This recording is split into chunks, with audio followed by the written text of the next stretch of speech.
mga kadora-dora, andito na naman si Levan Jo at na-invite ako ng isang kaibigan ko na may birthday.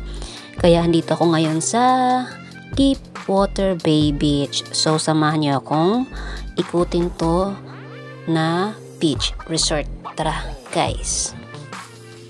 So yun guys, habang naglalakad ako, pumasok ako dito sa isang area na terrace siya. So, ayun na pagkalaman ko na CR siya. So, CR siya sa second floor at sa baba is yung kanyang banlawan. So, pag gusto mo maligo.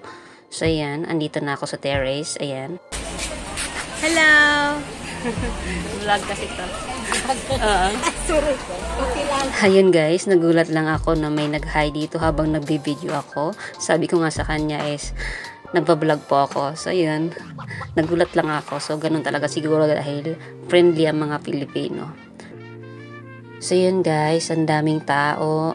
Maraming nagtitent dito dahil kung gusto mong magpahinga, matulog, at magkaroon ng medyo privacy.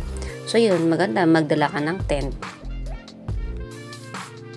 Pero ako, hindi ako bumili ng tent dahil mahilig ako maglakad-lakad. So, hindi ako mahilig masyado mag-stay sa isang area.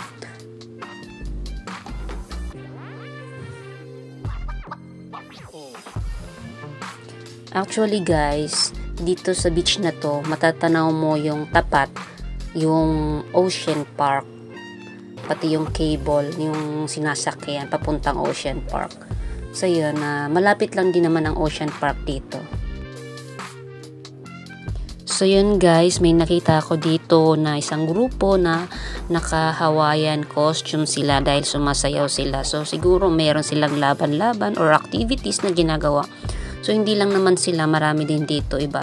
So, ayun, malapit na tayo sa area ng mga lutuan ng barbecue. So, pag gustong mag-inihaw, so ito yung area. So, hindi siya pwede kung saan ka lang pwedeng magluto. So, dito yung inihawan.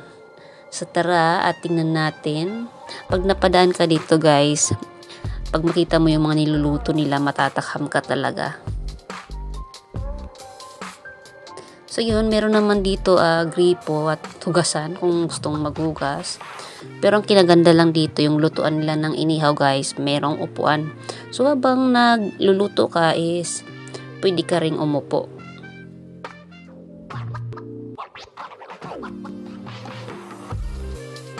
Medyo malawak yung lutuan nila guys, so tingnan nyo.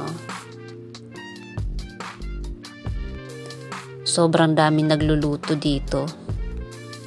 Hanggang doon pa sa pinakadulo guys.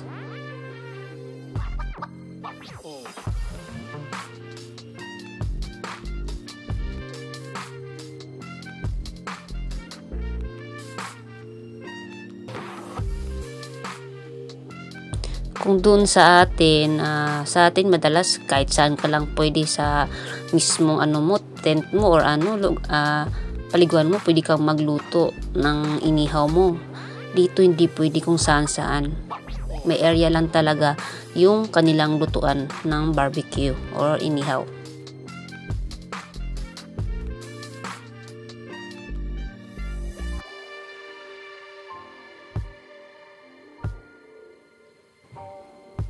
So yung nakikita nyo parang guhit na kulay dilaw, yun lang yung area na pwede pagliguan.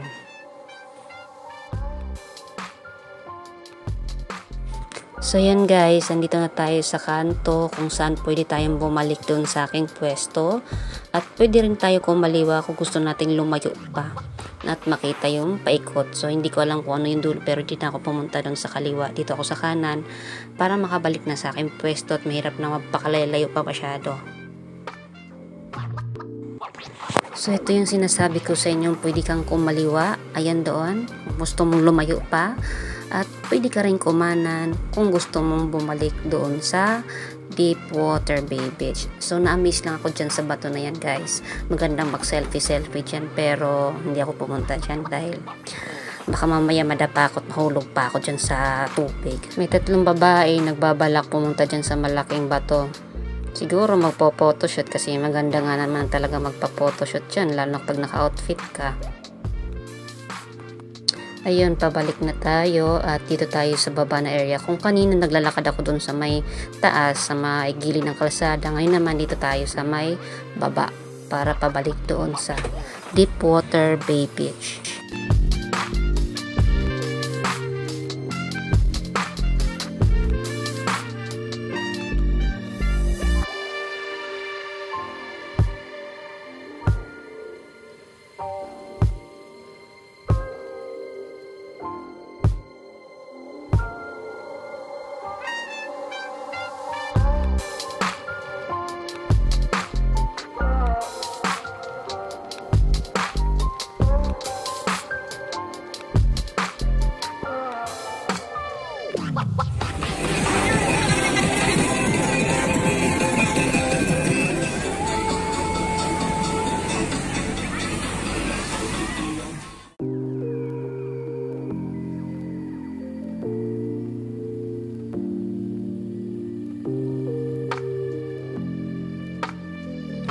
So yun, malapit na ako pabalik sa aking kagrupo at dun sila sa kabila. At si kuya naman napansin ko panaytingin dun sa mga chicks.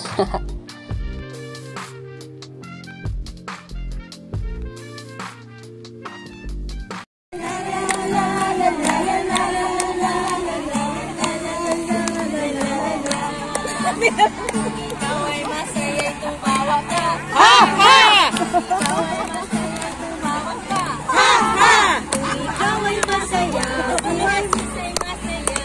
Ikaw ay masaya, tumawa ka. Ha! Ha! Ikaw ay masaya, lumudag ka. Teka lang! Kaya ko! Ikaw ay masaya, Jesus ay masaya. Kung ikaw ay masaya, lumudag ka. Sino hindi lumulundag? Tumebot ka. Kembot! Ikaw ay masaya, tumebot ka. Ano? Jesus ay masaya. Kung ikaw ay masaya, tumebot ka. Parang ano, ano? Malakpak ka. Kung ikaw ay masaya, malakpak ka. Kung ikaw ay masaya. Hanggang dito na lang. Huwag niyo pong kalimutan mag-subscribe, like, and comment sa aking YouTube channel at marami pa tayong gagalaan dito sa Hong Kong. Subaybayan niyo lang ang aking bawat weekly na pag-post sa aking YouTube channel. Thank you guys and God bless.